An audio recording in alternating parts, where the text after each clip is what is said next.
Smashers of the internet, and welcome to another episode of 80-bit Podsmash, where gaming goes to grab a beer. You was a little close to I almost tinked early. A little tinking early, a little premature on that tink. We are your hosts, Penguin and Termite, and 80-bit are... Podsmash is a weekly podcast where we combine or smash together discussion about video games and other topics that you care about. What are we drinking today? What beer? All right, so I got from Giant. I got this cool 12-pack. It was on clearance for like $11, and that's awesome for craft beer because usually a 6-pack is from $10 to $15. So this is Goose Island's, I don't know, like variety mix. pack. Yeah, variety pack. So I'm drinking a different beer than Penguin. I'm drinking the Green Line Pale Ale, and you are drinking. I am drinking the Goose 312 Urban Wheat Ale. How does that make you feel? It makes me feel pretty good. A little light, so I don't feel that good, but I feel good. They have a Pilsner in that box, too. I figured that'd be even lighter. Yeah. But the Green Line... It's a kind of a light variety pack. Like, it's not...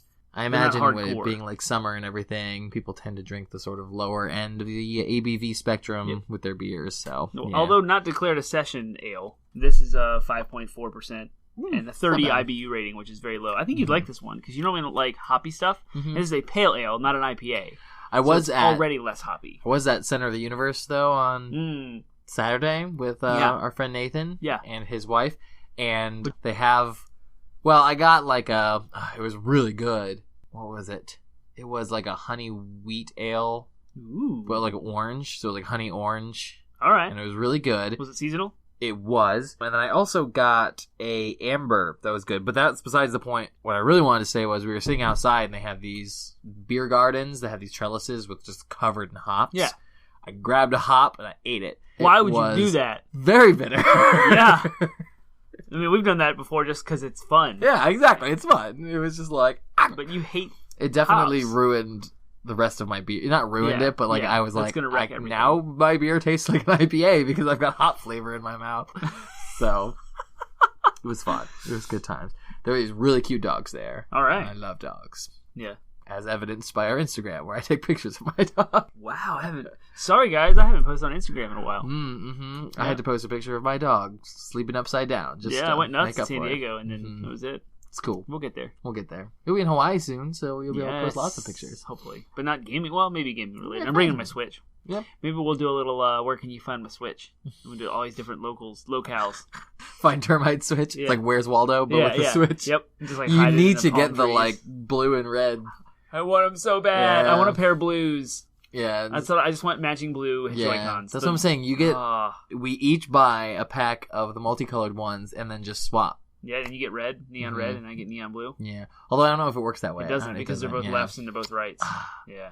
Dang. I know. Yo. You got to find someone who bought the Switch with the neon color Joy-Cons and then buy the pack separately. Those are the opposite. Oh. Yeah. But they also sell the blues and the reds together. Yeah. So if you're going to buy some Joy-Cons, just go buy the reds. Go buy the blues. And reds. Yeah. I don't know. I kind of want like more. I've been warming up to like the yellow ones or the Splatoon ones. Like I would love 2 of the greens. Like if I could just get 2 greens, I would be super happy with that. That would be my Switch forever. So or maybe I'll just get one of the little custom packs and like deck mine out like Breath of the Wild. Yeah, style. you can do that. Or Smash when it comes out. Who knows what they're going to do with that? Yeah. You know they're going to come out with some Joy-Cons. Oh yeah, some like with the logos in the corner. How cool would it be if they had like Amiibo but Joy-Con? And it's like all the different characters, and they have like the character icon, and they're like themed. Yeah. So there's like Metroid and Zelda and Mario. Collectors would go; they would make so much money off of just like people buying $70 pairs of Joy-Cons just for that. Wow, ridiculous! I would be happy with just the slate gray with just the logo in the corner. That would be cool. Like nice and sleek, nice and smooth, but just like the mark of Smash Bros on it. Yeah. Because then I've got a Zelda carrying case, and then like a Smash Bros Joy-Cons would like complete me. That would be sweet. It would be like all of my Switch interests in one. Yes. So yeah, Switch trysts. Is that what it is? So as you can tell, we're really hyped up about Smash Bros Ultimate. Yeah. You guys are not going to hear the end of it until December, and then you're still not going to hear the end of it because we're going to be talking about how much fun we're having. But we are called 80-bit Pod Smash, not just because we smash together topic ideas, but because in honor of one of our favorite multiplayer franchises, Smash Bros. Yep. Exactly. So you can all bond over. Everyone can bond over Smash Bros. Smash Bros is like the beer of video games. Yep. Because you invite strangers, people you don't know. Yeah, even people who aren't good at video games can have a fun time playing Smash Bros. Yeah, because it's just Jacob Hall beat us. He did. And he doesn't play video games at all, and he's not going to ever listen to this podcast. We can say whatever we want about him. We can say whatever we want about that handsome bearded fellow. He's a great guy. He's a good dude. We love him. So yeah, that brings us to talking about our favorite people. Hey, doing this podcast is our favorite thing. Doing this podcast is our favorite thing. I was a little slow on the draw on that one, even though you did the segue. I did, yeah. And yet you were the slow one. I was slow on the draw. What are you going to do? Yeah, what can you do? My favorite thing is yesterday when we were visiting, you and I decided to come down and play original OG Smash. Yes. But that wasn't my favorite thing. My favorite thing was your son tagged along, your 3-year-old son, and he goes, "We're going to play 80-bit Podsmash." He did. It was adorable. Was dying. I told my wife about it, and she thought it was the funniest thing. So, like, the whole rest of the night, we'd be like, 80-bit Podsmash. Yep, he's a cutie. So, that's my favorite thing. Yeah, he loves 80-bit Podsmash. He always talks about it. So, we have a super young fan. We do. He's I'd love to, the youngest Podsmasher. Yeah, youngest Podsmasher. Mm-hmm. Now we gotta figure out who our oldest Podsmasher is. Sometimes I listen to segments of our episodes to test the audio quality in my car to see, to listen to what our listeners are listening to. Yeah. And with him in the back, and he knows, it's Mr. Dan! It's so cute. That's awesome. Yeah. Cool. I'm glad I have a very distinct and identifiable voice. Yeah. Yeah. Hence why we're Penguin and Termite. Yeah. So nobody would be confused. Nobody would be confused who we are. With our super similar sounding voices. Yeah. All right. What's your favorite thing? My favorite thing is this ice cream stand that is right around the corner from my house. Ooh. And it's not a full restaurant. It's not even indoors. It's almost like a food truck, but it's ice cream. And they've been there now for like 3 years. And they open up seasonally like Carl's. Mm-hmm. Carl's is like the legendary ice cream in Fredericksburg for people who don't know. It's overrated. It's like the thing to do. It has the original 1940s equipment. I'm saying it. Unpopular opinion. It's overrated. It's the best frozen custard you can buy ever. No. It's overrated. It's the best frozen custard you can buy ever. So anyway, this place is soft serve. It's not frozen custard. And they have like a wall of flavors. And my favorite thing has been like combining different stuff, trying to figure out what I really like. You can get a small kiddie cone, soft serve ice cream on a cake cone, and it's like 200 calories. So I track calories for running and stuff. So like I love it as a treat after runs, especially in the summertime. I go get something. So I got cheesecake, but dipped in peanut butter. And so the dipping is just like a thin, like outer shell. Yeah, like a crusty. Yeah, it's almost crunchy, but kind of soft. Okay. But it holds the ice cream together. So I did cheesecake ice cream with peanut butter. It was amazing. Interesting. And then I saw they had lemon, and I'm like, well, I'm not super into tart ice cream, but they have like lemon, blueberry, blackberry, and all these things. But they have a cherry shell dipping. I love cherry.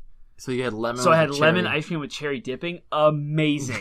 Oh my gosh! Like it just blew me away. I imagine it'd be like a lemon bar. You know what I mean? Yeah. Or like a lemon meringue would be kind of the not as tart flavor profile. Yeah, yep. Okay. But I was thinking of like a limeade, like a cherry limeade.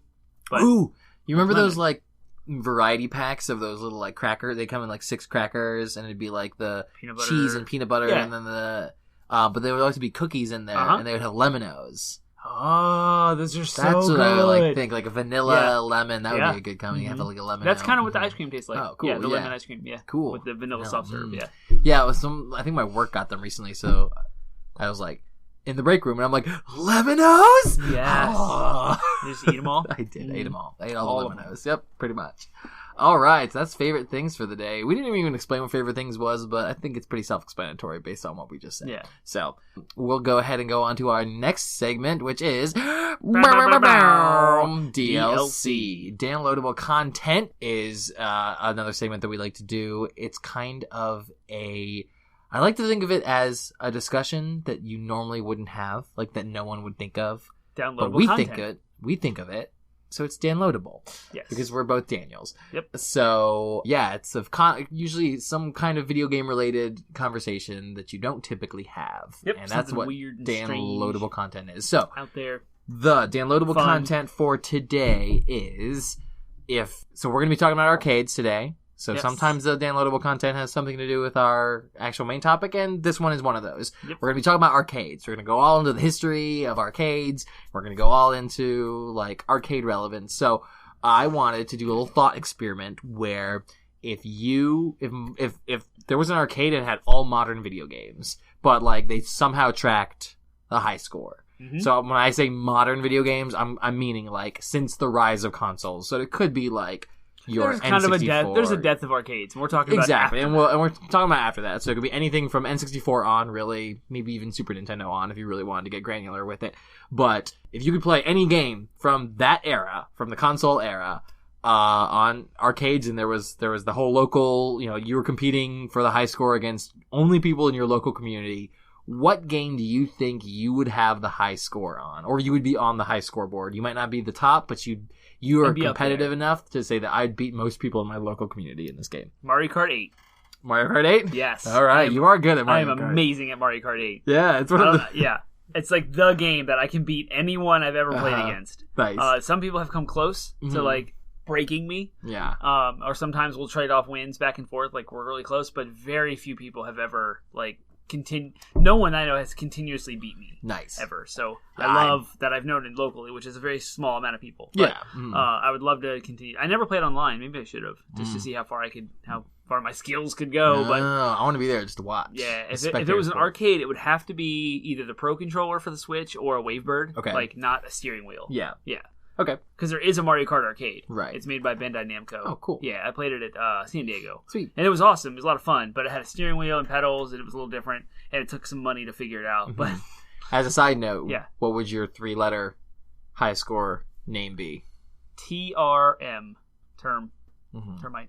Cool. Yeah. All right. My game, I think I have 2. Because when you said Mario Kart, I thought of ARMS. And I think if I actually practiced at it, I'd be pretty good.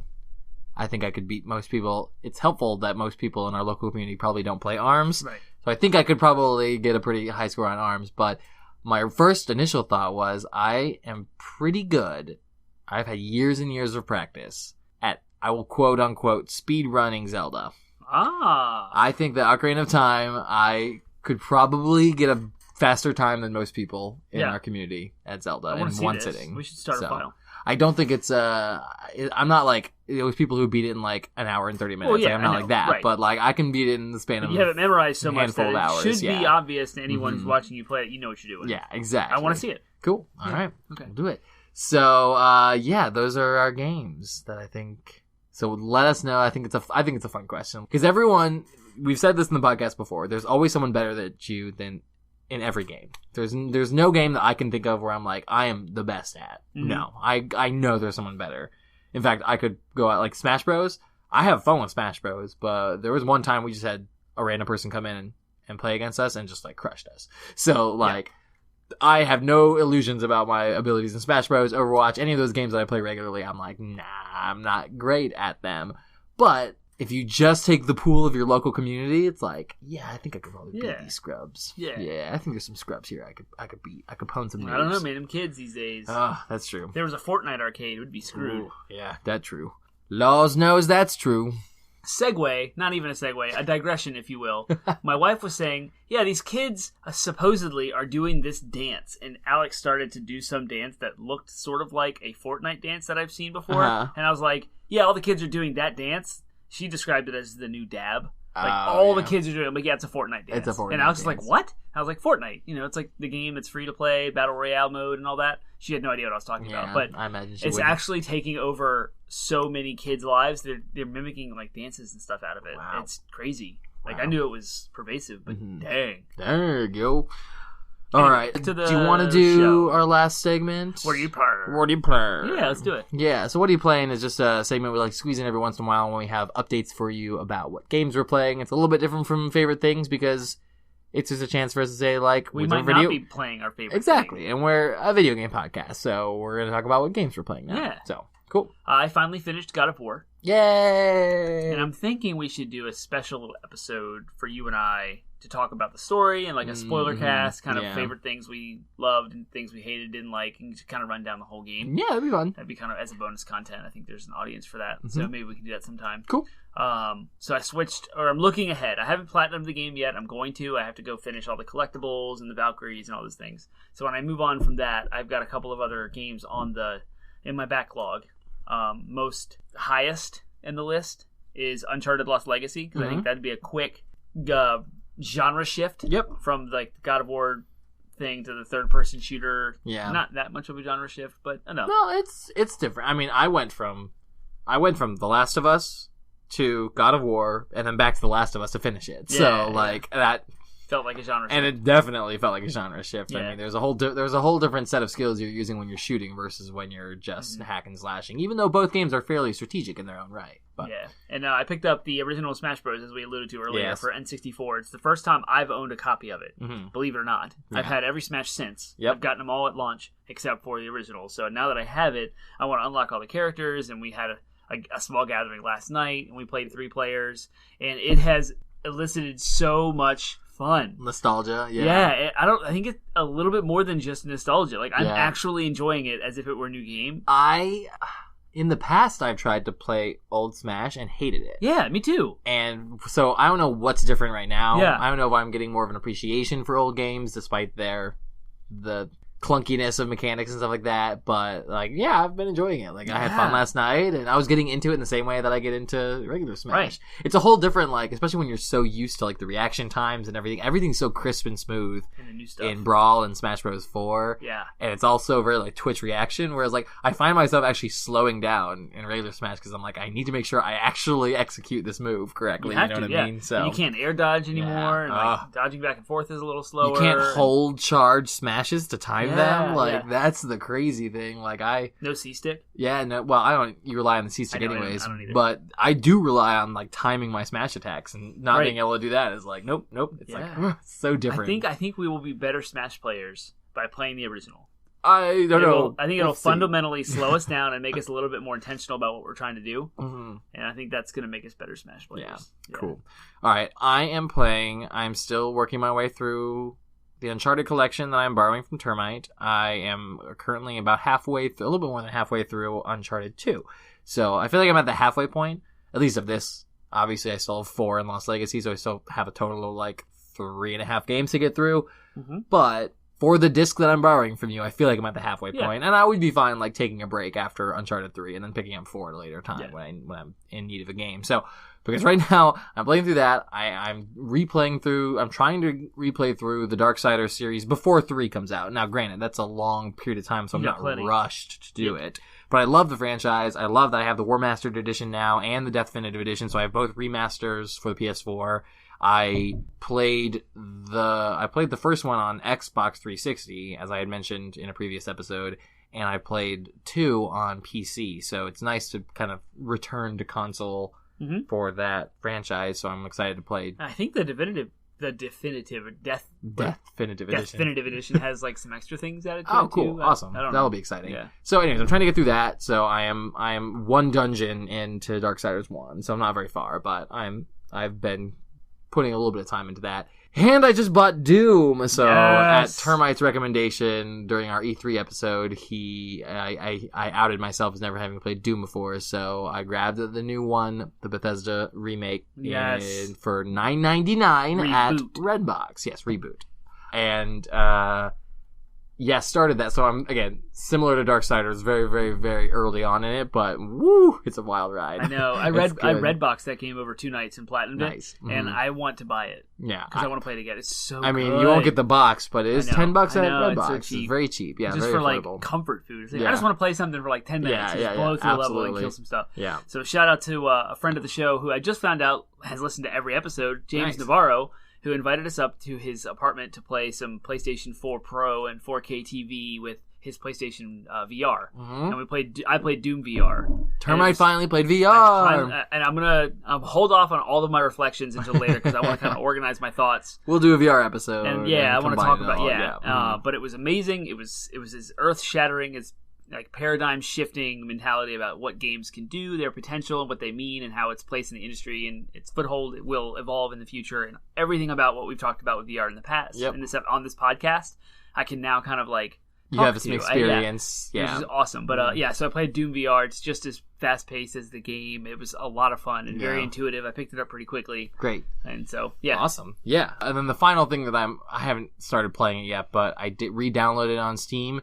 Fallout 76 has inspired me to give the franchise a try again. Yes. Because I tried Fallout New Vegas a long time ago because I bought it for like $3 on Steam and got about like 5 minutes into it and just was like, man, this is just as bad as Skyrim. Nice. And I don't think that was a fair assessment. So I think Fallout 4 looks good to me and I want to play it, but I don't want to spend money on it unless I can kind of prove to myself that I will actually play the franchise. So I re-downloaded New Vegas and I do intend, it's on my list of games, backlog games to get to. If you get into it and you start liking it, are you going to finish the game or are you going to switch to 4? Maybe. It depends on how much I like it. If I really like it, then I'll finish it. If I like it enough where I'm like, I think I can dig this franchise, but I don't know if I want to finish this game, then I'll probably skip 4. Okay. So I don't know how I'm going to get 4, but it's usually on sale randomly, so I'll just keep my eye out for it. So I got it for like $8, I think, on PC through the website. But I hated Fallout 3 when it first came out on 360. I played it, and I thought the VATS system where like all the action stops and you like select components was like interrupted you, it took you out, reduced the immersion. I didn't like the RPG mechanics to the game. What I wanted was Borderlands, but this was way before Borderlands was even a thing. But so what I wanted was Borderlands. Yeah. So I hated Fallout 3. And then Fallout 4 came out, and my brother-in-law redboxed it when he was living here. And I saw him playing it. I was like, this looks kind of cool. I'm not really playing anything at the moment. So I put it in and fired it up. And it got its hooks in me. I'm so surprised because I'm not an open world gamer. Yep. I'm so overwhelmed by things. I guess I was primed by The Witcher 3. So I just finished The Witcher 3 when Fallout 4 came out. And so I just jumped into Fallout 4 and I was like, this is amazing. And so I hate Skyrim still. Right. I tried to go back to Skyrim. Yeah, see, I was going to say that. Witcher makes me kind of want to try Skyrim again. Yeah, I just don't know, you know, like it's such an older game too. I feel like its age is going to show really strongly. Now, granted, I don't have a way of playing Skyrim right now, so that's part of what I've been told that if I revisit Skyrim, I need to do it if and when I can get a hold of it in VR. Yeah. Because I've been told that Skyrim in VR is amazing. But so. Okay, well, wow. What do you play? It took a little bit longer than normally. We had a lot to talk about. We did. We had a lot to talk about. Yeah. I feel like it's been so long with all the content we did over E3. Like, I feel like we've done a lot of actual content since the last time we did What Are You Playing? So, cool. All right. So, as we mentioned before, we are going to be talking about arcades today. So, we're going to get real retro up in here and just sort of talk about arcades, the impact they've had on gaming culture. We'll talk about our favorite arcade games ourselves and our arcade experiences, too, from a personal standpoint. We'll talk about where arcades are now, or more aptly aren't now, or what have they sort of evolved into. And, of course, as always, we'll talk about where we think the future of arcades is headed, if there is a future for arcades or that concept or business model. Alrighty, so very, very basic blanket. Everybody, I think, knows what an arcade is, but let's just bring it down to the basics. Let's bring it down to the Google Definitive Edition. Wikipedia. Yeah, Wikipedia Definitive Edition, yes. It is a coin-operated entertainment. Wow, that's very, very broad, but that's what they are. So, yeah, I mean, it's everything from what you think of when you think of like Street Fighter. It's a video game inside a giant box that's coin-operated. But it could also, in arcade games, also include skee-ball or crane games. The claw machines. Oh gosh, bring those things up. It's anything that would be considered entertainment, but that is in a coin-operated box or machine of some kind. So it's not just. But again, I think it's a great definition because it doesn't just refer to video games. The term gaming is used in casinos. Yeah. And so, like slot machines and all this digital kind of coin-operated stuff where you can win money. But just a side note there, it's like kind of that too. Yeah. But what we're talking about is not casinos, not skee-ball, and not claw machines. Yeah, we're going to focus on mostly like arcades in the context of like a big dark room that's got a bunch of coin-operated video game boxes in it. But, again, a lot of those arcades did have, like, skee-ball and stuff like that, too, and tickets and stuff like that. But, let's sort of talk about where they came from. Let's talk about history, we'll do where they came from. The origin. So, in, like, the 1920s, you had, like, the old-school, like, pop shooter games with a cork that's attached to the string, and, like, you'd put your money in, and you'd have, like, a pop-up target to shoot, and you'd shoot it, right? And then you had, like, really, really early skee ball type things, ring toss, like give the guy $1. Right? Back in the 20s, it probably was a lot less than $1. Probably like 5 cents. And then you throw your rings onto a bottle cap, or like throw a football or throw a ball into a stack of bottles. Like those are the really, really early carnival kind of amusement park. I also think about like the animatronic, like the fortune teller little robot thing. I think that's later than the 20s, but it's still really, really, really early, like predating computers. Yep. Yeah. It makes me think of, honestly, like the first thing that comes to mind is like in BioShock Infinite. The kind of turn of the century, but the vending machines, oh gosh, what do they say? It's a circus of value. A circus of value. Yeah, but it makes me think of that a lot. In fact, I think that was actually part of the game. It's like Carnival at the beginning, and you did those like the gun, you shot the Vox or whatever. Yeah. In 1966, Sega released the electromechanical game called Periscope. It was a submarine simulator, first arcade game that cost $0.25 to play. Yeah, so I mean, from what I was reading on the Wikipedia page, electromechanical games are a little bit different than your actual video game. So the first one of that, the first known one, was actually a game called Galaxy Game that was developed at Stanford University in 1971. But that was, it seemed like, from what I could read about that, it was more of a sort of like an experiment thing. It wasn't something that was available to the general public. So the first one that was actually like cited as this is what started the arcade industry was good old Atari with Pong. Yeah, so Nolan Bushnell is the creator started Atari, right? He made Pong, and it was actually an arcade game first before anything else. Yep, and it came out in 1972. So early. It's I can't even believe these things. 70s, I know, that's crazy. And these were like what they call integrated circuits. So the game was programmed on the circuit board. Like today you think about code or like programming and you just write it separately and you kind of deploy it to a machine. That's called microchip. Yep. And so you can write microchip instructions and run it on any sort of microchip in the same architecture. Okay. Where at the time Pong was made in the early 70s, like the hard circuits on the board were like dictating the ones and zeros, and that's why like mathematical computations for gaming. And is that why? I mean, I don't know if it's the same with like Pac-Man and stuff, but like Pac-Man, the end of the game is the amount of RAM or whatever that the game has, or whatever the hard drive space. That's just a fun thing. It's I think Pac-Man was microchip. That was later. Oh, okay. Yeah. But it's funny because like they mentioned in Ready Player One how like when you got near the end of the game, if you were playing a perfect game, the like half the screen would like black out because it wouldn't have enough memory to actually that's crazy. Cool. So 1972 is kind of well cited as kind of the start with Atari. Atari started off, that's really where they made their fortune, probably that's where they got a name for themselves. I've been walking through a book called Replay, and I don't know the author at the moment, but I can put it in the footnotes. And he walks through the entire history of Atari, and they kind of come in strong at the arcade part, and then they kind of die out and struggle and compete against others in the Japanese market, and they kind of fade out.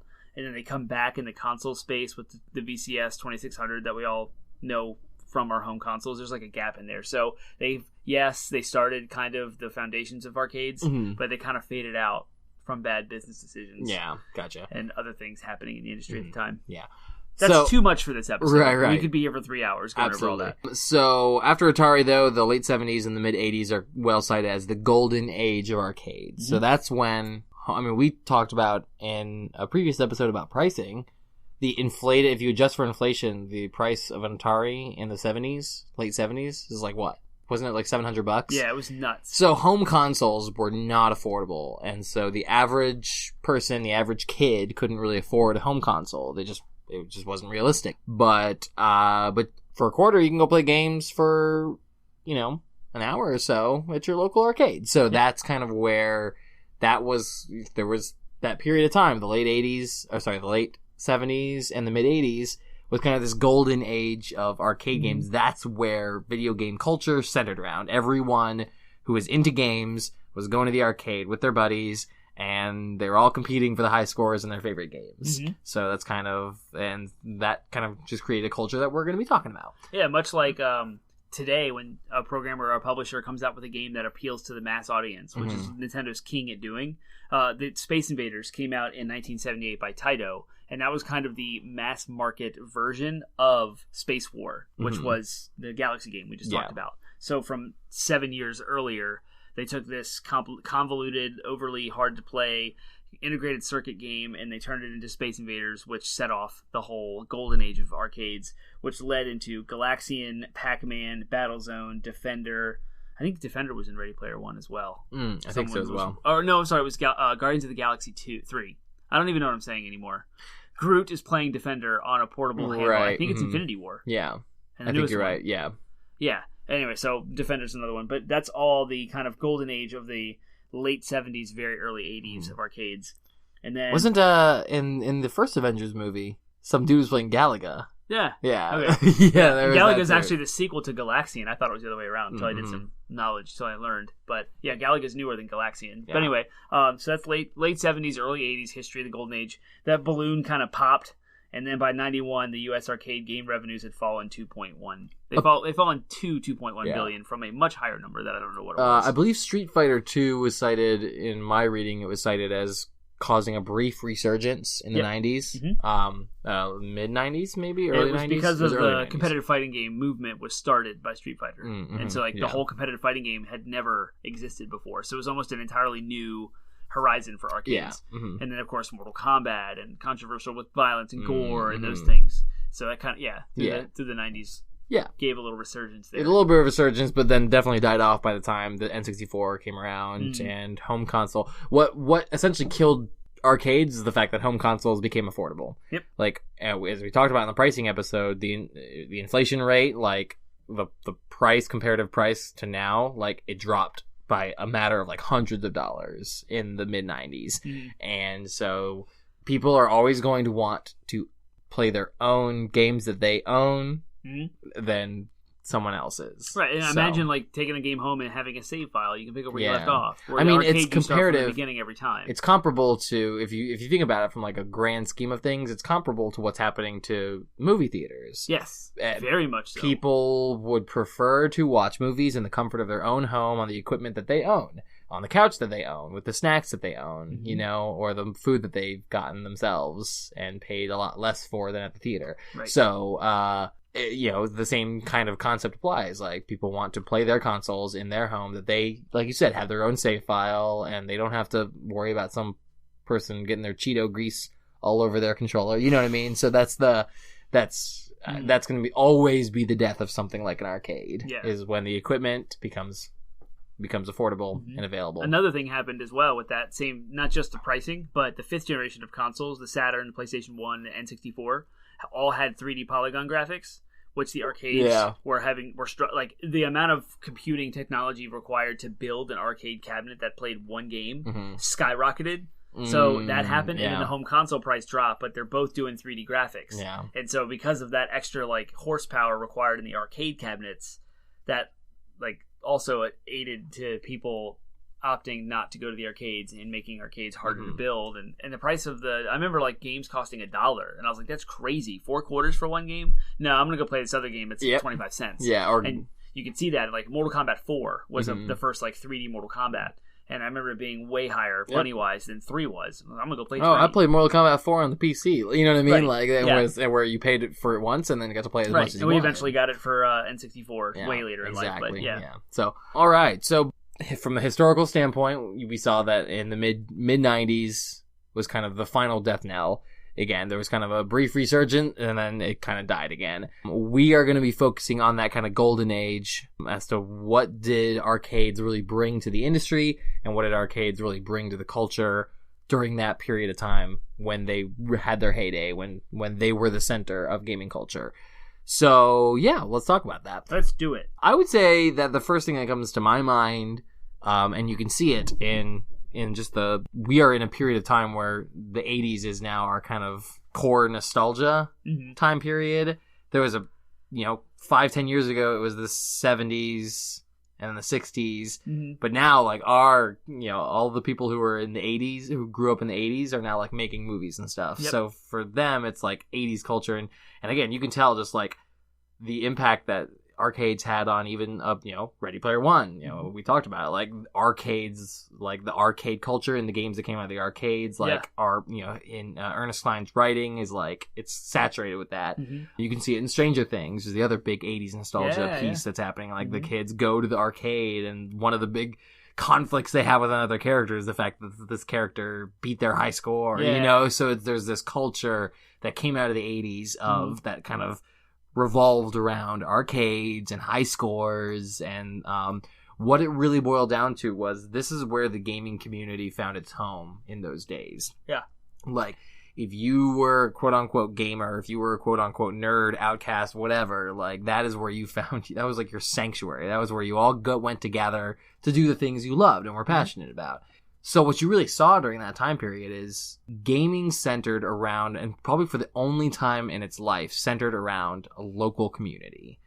So when home consoles became available and became the norm with your N64, your PlayStation, your Xbox, like, your gaming community would still be, technically you could define it as a local community, but it would still focus around, like, who your friends were. Like, you probably weren't playing video games with people that far out of your friend group. Right. You know what I mean? Yeah, you'd have, like, GoldenEye. Or you'd have a few, Halo, a and, handful of friends that you would, Halo like... LAN parties. Exactly. The LAN parties kind of expanded because you needed more people. But, right. Like, your but, core group of friends are the ones that are playing Smash Bros. Yeah, you'd play 4-player Gauntlet or whatever. Gauntlet, exactly. Yeah, and that was kind of what defined, I think, our childhood. Definitely my childhood. Mm-hmm. Because again, going to the arcade was the minority. Exactly. Yeah. The golden age, that's all you had. That's all you had. Exactly. Yeah. So, that was a time where you got to know who were those people who were on the high scoreboard, and they were legends in your community. They would be able to these kids that otherwise would be kind of reviled for their.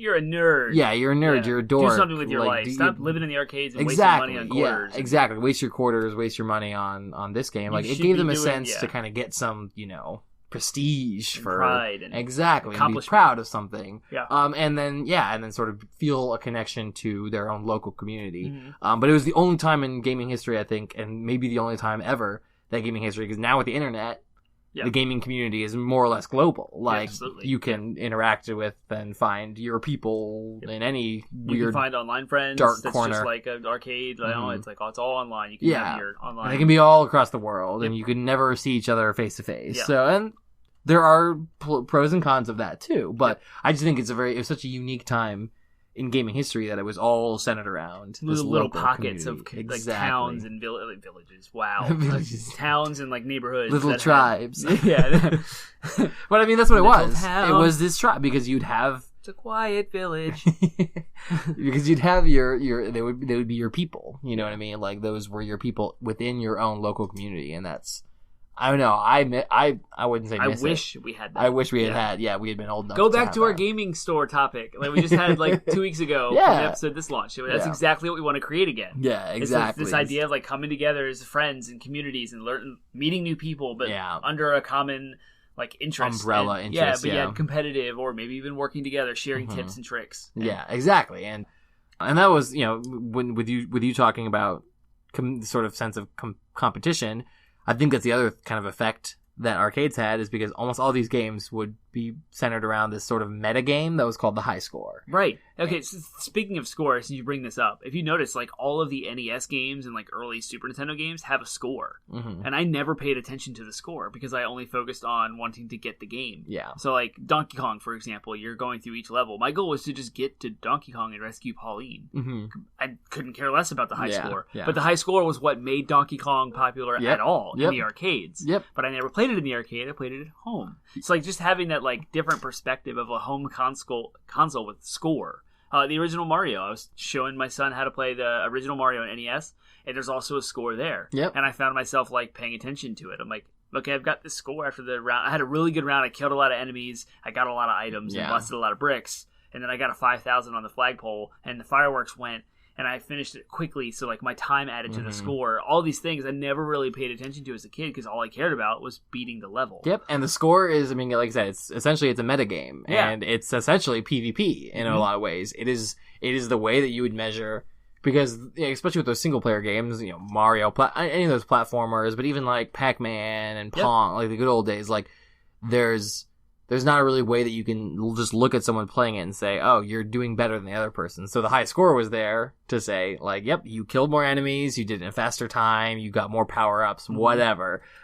it is that the game tracks, that allows you to sort of, and so and that contributed to that local community because there was sort of the sense of, hopefully friendly competition surrounding those high scores.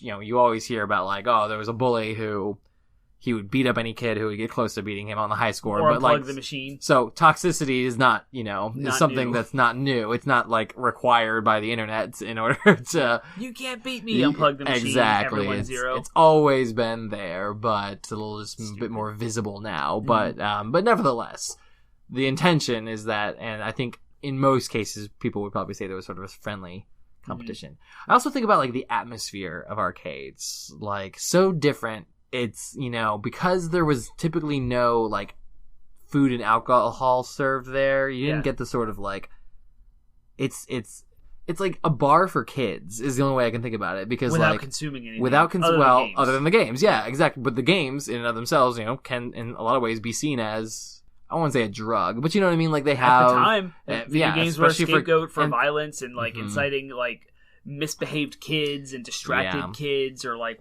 high demanding instant gratification, right? Like entitled kids. Video games were blamed for all that, and that came out of the arcades because people didn't really hang out there. The general public didn't hang out there, and it's like again, in the same way that alcohol can be an escape, the same thing is true about video games. Like these kids could come and just sort of like escape their problems. So in a lot of ways, it was kind of like a bar culture, but for kids, like kids, Right. So, but it had that sort of, again, they would keep the lights down low in order to better see the screens. And so it just has this sort of atmosphere that's not, again, the way I'm describing it almost makes it sound like malevolent or scary. And parents thought that. Yeah. So it had that there was sort mindset about it. Yeah, there was sort of a stigma towards the arcade. But again, there's all these loud noises because all the games and the kids are, like, so it's just, it was a completely unique type of atmosphere and environment too. So, I also think it's important, maybe not important, but it's interesting that like, it was all kids. You didn't see like grown-ups in the arcade. And if they were, it's kind of creepy and would definitely be something that would be considered deviant at the time. So it really was like, but again, you have to think about that. I have to think about the fact that it's like kids were the only ones playing video, like adults they weren't marketed towards adults. Adults didn't play them. It was very, very few at the time. In the 80s, there were very few adults playing games. And all of the marketing we talked about in a previous episode of video games was directed towards young teenage boys. Yep, exactly. And that's who was in there. And extreme explosions and loud noises and big sprites and colors. So you had arcades attracting teenagers, but then you had the kind of older crowd that just liked computer games when computer games were in their heyday in the 70s. Now it's 10 years later in the 80s, early 90s. These guys grew up playing games when they were kids in the 70s, so they're slightly older, that like generational gap. So yeah, it did have like the skeevy kind of smoke-filled rooms that were dark and like dirty. Yeah, but no one was actually smoking in them, and yet still, it's like in my mind, I'm like, it was hazy and dark, and there was scary, loud noises. Yep. Thinking of something else. We had another friend of the show, Ryan, who's also listened to most of our episodes. He said in Korea, he went to an arcade off of the base. He was on an army base, I believe. He was living on an army base. There were arcades there, very much close to the North America arcades, but he went off base to the Korean one. 3 stories tall. Pink neon lights everywhere, super clean, and just people everywhere, like tons. Like it was just this big, think of like a packed shopping mall in America today, and that's kind of like what he described what an arcade was in Korea. Wow. And I've seen pictures of arcades in Japan, and they seem to be the same thing, like multiple stories, insane amount of games, tons of people of all ages, like totally so different. A totally different culture. Completely different culture than American arcades. And that's so, like, awesome. Seeing what we so it's kind of like where people would go to hang out is at the arcade in the same way that like kids, used to go hang out at the mall all the time. So it's that's interesting. Okay, cool. So let's talk about our experiences a little bit. We didn't grow up during the golden age of arcades, but we were, I think, both around during that resurgence in the 90s. And I know that I've got memories and experiences in arcades. Yep. So specifically talking about your local arcade, let's start with, what was it called? And what are your memories there? I don't know what it was called. Oh, interesting. Actually. And it was on the end of a shopping center, and my parents were always going to this place called Family Pizzeria. That restaurant still exists today. It's just not in the same spot. So we'd go to the family pizzeria, which had some arcades in it. Yeah. Mm-hmm. And we were free to play those on my parents' quarters while they ate pizza and got pitchers of beer and like drank it. So they had a good time. We were distracted. We had a good time. Everything was good. But there was this arcade on the far end of the shopping center that we weren't allowed to go to unless we were accompanied by the parents. Yeah. They never wanted to go. Except for like very special occasions. So that was one place that we have some pretty good arcade memories. Mortal Kombat 2 specifically, when it first came out, was there, and we were over the moon excited. Like my brother and I were like, "Oh my gosh, I want to play it so bad!" Mortal Kombat. We have there was a place next to the mall where Cue Balls is now. Okay. For the local Fredericksburg listeners, you'll know exactly what I'm talking about. It's a skeevy like pool bar now. It's kind of gross. There used to be a place in there called Showtime, which was reminiscent of Chuck E. Cheese's. Yeah. So Fredericksburg didn't get a Chuck E. Cheese until way later. Gotcha. Or that Funland that didn't exist. So Showtime was it. And that was kind of the pizza arcade kid environment that we can kind of relate to today as Chuck E. Cheese. Very analogous to that. That's what it was. We would go there for some birthdays and stuff, and we had a blast. And then Pizza Huts around here all had choice games, like awesome stuff. Nice. Spy Hunter, like the Super Mario arcade. Spy Hunter. I don't even remember all of them now, but it definitely had Centipede, Galaga, Pac-Man. I had Spy Hunter on the NES, and I played the crap out of that game. So good. Loved it. So Tommy, my brother, and I would always run around playing arcades there. And then in Maryland, there's a couple of crab houses you can get to just across the Potomac. The Potomac River. And we used to play Turtles in Time, which was the 4-player, the sequel to the Ninja Turtles arcade game, the next one, which they ported to Super Nintendo as Turtles 4. Gotcha. Amazing side-scroller beat-em-up game. Like, we probably sank so much money into that. That was so good. Yeah, now that you reminded me of something, so there were like two kind of so there was the actual arcade, and it was called Aladdin's Castle in Harrisonburg. Okay. And we had one here, too, but we just never went. So I went to our Aladdin's Castle, and that's the one I, like, really remember. And they had, like, they had a mix between video game arcade games and then, like, the skee balls and stuff like that, where you could get tickets. I remember they had prizes, and I would always be like, I want those prizes so bad. Like scooters and stuff like that. Like if you had like 10,000 tickets, you could turn it in for that. Like $800. Exactly. Yeah, basically. From an adult standpoint, you look back and you're like, oh, you're probably spending more money on the coins That's required to, yes. But from my kid's mind, I'm like, I could get a scooter just by playing games? Like, yeah, that whole thing. Yeah. But I remember, like, Street Fighter there. I remember playing, I want to say it was one of the Mortal Kombat there. The one thing they didn't have there was Killer Instinct. I never got my hands on Killer Instinct until I was able to get it for N64. And I played Killer Instinct Gold or whatever on N64 and loved it. The other place I remember two specific games. There was a skating rink in Harrisonburg. And they had an arcade area, tucked away area. They also had like laser tag there, and I remember I played it once and I was like over the moon excited. Laser tag as a kid is the greatest thing in the world. Yep. But they had two games there at different times. So this is at different times, but I very remember clearly after you had been talking, I very remember clearly them. In fact, like, you know how sometimes you have like dreams of places? I like have dreams still of places in your childhood. Yeah. I have dreams of that arcade part of the skating rink. Like in the dream, I'm like, the skating is going on in the background while I'm like arcade. Because of course, of course I was. But there was an X-Men game there. It was like a co-op X-Men game where you'd run around. Nightcrawler, that's where I fell in love with Nightcrawler as a character. I love it. 6 players, man. Yeah, nuts. So good. And did you ever play the game Primal Rage? Yeah. Like they had I was monkeys and dinosaurs. Yeah, and I was obsessed with that series because they had like a tie-in of toys, and I wanted to collect all the Primal Rage toys. And like I would bug my mom so much about, I need to get that one. I don't have that one yet. She's like, you already have like 3 of them, and I'm like, but I don't have the yellow dinosaur. I have the red one, but I need the yellow one for my collection. So like, loved Primal Rage, loved the arcade game, and loved the actual toy tie-ins as well. So those are like my choice. Man, you're bringing back all kind of memories of bowling alleys. We had an ice skating rink here too, and then Funland came out with laser tag and go-karts, and they had a bunch of arcades kind of later, and then we had like miniature golf, all had arcade. Where are these arcades today? I know. Let's talk about that. That's a great segue. Yeah, so what happened to arcades? Yeah, well, the fallout of all of them, right? We just talked about the prices of computing and computers and what the graphical capabilities of consoles are kind of killed the market, but now, like, where are they at today? If you go to a miniature golf place, there's usually one or two. Or like a movie theater's got, again, one or two, or really small selection. They're like novelty things. They're like it's like the owners bought them on the cheap, and then the other thing you see is the emulators. So you see it's just see that a lot of breweries. Exactly, yeah. So it's a big old box. What they have is just a computer that they put together themselves inside of a cabinet. Exactly, and it's meant to. You can go pick whatever game you want, but it just doesn't feel that violates quite copyright laws too. Yeah, that's also a problem.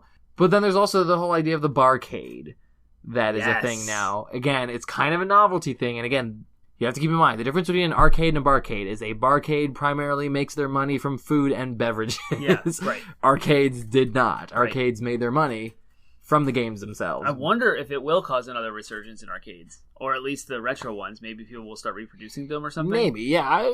It'd be interesting to see, but I still think that you'd have a hard time. Even adults who, even if you're trying to mine that nostalgia, you're gonna have a hard time getting adults to pay X amount of money per game. You know what I mean? Well, it's cheap. It's the ones I went to in San Diego that I previously talked about on this podcast too. Coin Op and Coin House. The games were 25 cents max. 50 cents. Like, I didn't see $1 anywhere. And so you can play so many games, and that's so cheap today because of inflation. Like, at the time, 25 cents was like, okay, you had some skin in the game. But now it's like, I played Off-Road, which was like this Toyota truck off-road racing game. It's like top-down view, and you just go around the track, and you can upgrade your truck. So as you keep racing, you win prize money to upgrade the truck to get better. And I would have never, in my life as a kid, I've seen this arcade, I've played it before, it was very nostalgic. But I would always lose 2 races tops. And that's like when you lose, you got to put a quarter in to keep going. But you get to keep all your upgrades. And you get a little prize money by putting a quarter in. Yeah. I was I had quarters for day. I had $6 in my wallet that I had cashed in for quarters. And I was looking for ways to spend them so I could leave. And I'm like, off-road's awesome. So I'm just throwing quarters in this thing. And I played for a half hour. Wow. And I had an almost fully upgraded truck. That would have never happened as a kid. Yeah, so like you said, the barcades don't need to make money on the arcades. The arcades draw people in to make money on the alcohol and the food. Right. Because that's where you make tons of money on profit stuff. So, but it's just still, I don't think we're ever going to get to that place again where you have a local community centered around arcades. Right. Because you're not going to keep, well, I would go back to Coin House or Coin Op. But we are beers and the exception. You know what I mean? Stuff. It's not, and again, the difference is what the demographic they're gunning for is the people who are nostalgic about arcades. People our age, exactly. And that's what was there. Which isn't a problem, but at the same time, I mean, again, what drove arcades in the past was they were marketed towards the kids. They were getting... It's where you could get the latest gaming, experience. Yeah, and so that is all gone. That is now, everything's online, everything's... Yeah. Again, even physical games the physical copies of games of our youth are... They're slowly dying. Yeah. So digital it's all media's digital on the rise. media. Yeah. So I just think that even though there are arcades out there, yes, you can go find an arcade or something like it as a grown adult.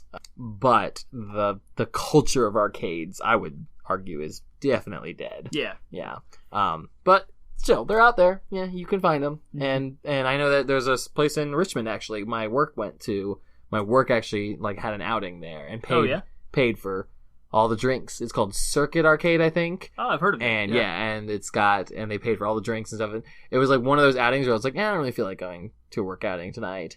So I even worked a later shift so that one of my coworkers could go. Yeah. And then all my coworkers were like, Dan, it was the greatest thing. You would have loved it. Yeah.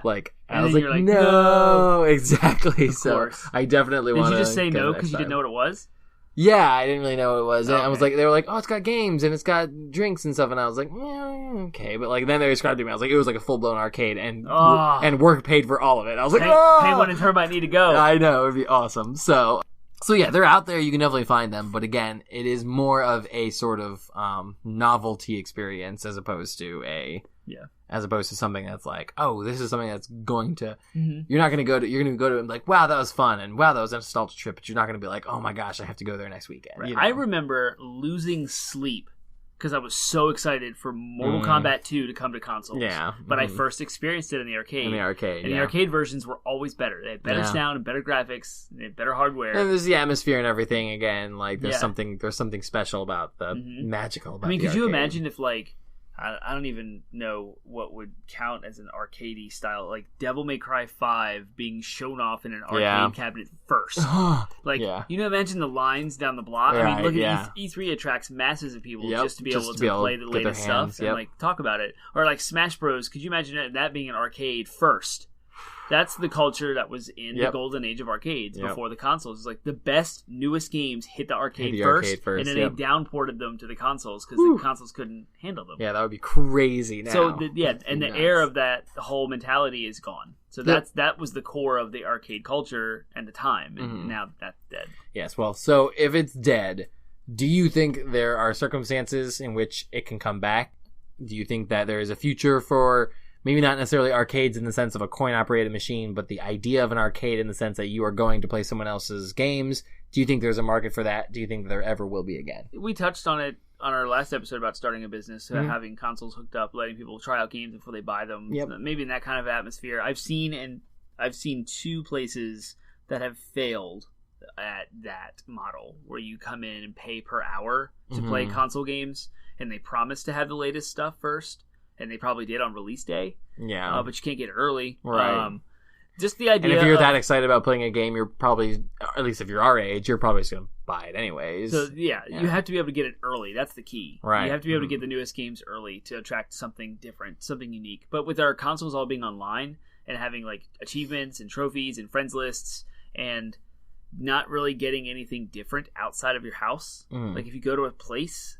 the only way you'd be able to sell that is if it's a better TV or a better sound system or something that makes you unique and different than what you already have at home. Right. And so, no, I don't think there's a market for like that. Unless you go out of your way to really nail that, and then you've just reduced your market share down to a niche, and you're not going to make any money. I know you don't want me to necessarily share this idea, but it's so relevant to this topic that I have to. Yeah. I think that, and this seems to be the running theme with kind of my conclusions recently when it comes to the future of video games. Yeah. So I seem to always tie it back to VR. Yeah.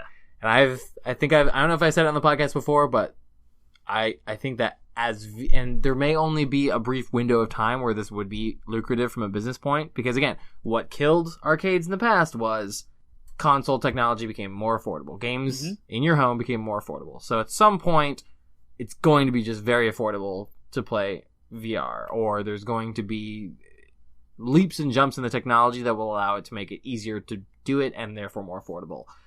But the one thing that when VR starts to rise, the one thing that people aren't going to have is space in their homes to play VR. Because theoretically, until they can develop omnidirectional treadmills like in Ready Player One, you're going to have a big empty room with no furniture to play your VR. So if a business were to open that was just a bunch of empty rooms, or I was even floating this idea past my wife, and she said if you just had like a big open warehouse and people could isolate themselves by putting headphones in to have their sound, and then you just like cordoned off with like rope or something their space, but that way you wouldn't have to worry about like setting up cameras so that people weren't doing inappropriate things. But nevertheless, like you could essentially just rent out space that has VR equipment in it, and people can play their games. Top dollar, like $5,000 machines that no one would ever have at home unless you really wanted it. And the space that people don't buy a house and say, I'm going to have my empty room for playing games in. You know what I mean? Like that's not something that we culturally have. People have entertainment center, people have man caves, entertainment centers set up, but all of those rooms still have furniture. They still have lots of equipment, lots of cables, lots of stuff. They're very busy rooms.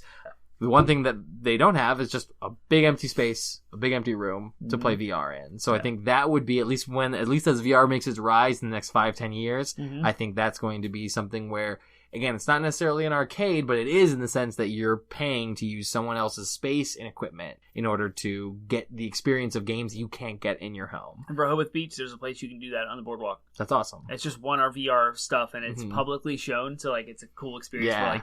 Where, I can see like a group of friends be like, "You do it," and then they can all watch what you see on the screen on the monitor externally, and you're having your VR fun, and all your friends are laughing at you as you fight the air and move around shooting at nothing. Yep. Yeah. So and that's just one small room that's there. Absolutely. But they're already, if you had it like as a whole thing, it could be a fairly lucrative business. So again, any investors out there, Penguin and Termite are willing to do that. So let's go. Anyone wants to throw money at our VRcade? Ooh, I like got that. A nice little VRcade. Like yeah. Yeah. Or the millions of subscribers to this podcast could all run away with their If ideas. you all contribute $5. Oh, you mean steal it? Just steal right, it. Yeah. It's out there. Someone's going to do it better than us. Yeah, that's fair. Penguin and Termites, the arcade, though. Has a nice ring to it. It does. I love it. Cool. All right, y'all. That is our episode about arcades today. So we want to hear from you. We want to hear your memories of arcades. Did you go to them? Did you have a local arcade? Was there that one person who always had the high score and you could never top them? Or did you encounter that aforementioned bully who would unplug the console? Just what are your experiences with arcades? Do you think arcades are ever going to come back, or anything like an arcade's going to come back, or do you think they're going to kind of remain in that sort of novelty realm forever? Do you like Dave & Buster's? Answer that question. Talk to us about it. Have you ever been there? Like those are the modern kind of places arcades. to go. Yeah. Yep. All right. So if they wanted to communicate their thoughts to us, Termite, where would they do so? The easiest place to go is 80bitpodsmash.com, where you'll find links to iTunes and Google Play, as well as links to our Facebook, Twitter, and Reddit. There are links for all of those things. We have an Instagram page as well. It's 80bitpodsmash. No uppercases, no hyphens, none of that stuff. We're regular attenders. We follow and chat with everything. We respond. We see everything you guys do. So hit us up. Yep, let us know. But for now, though, play on, Pod Smashers. It's gonna be a thing.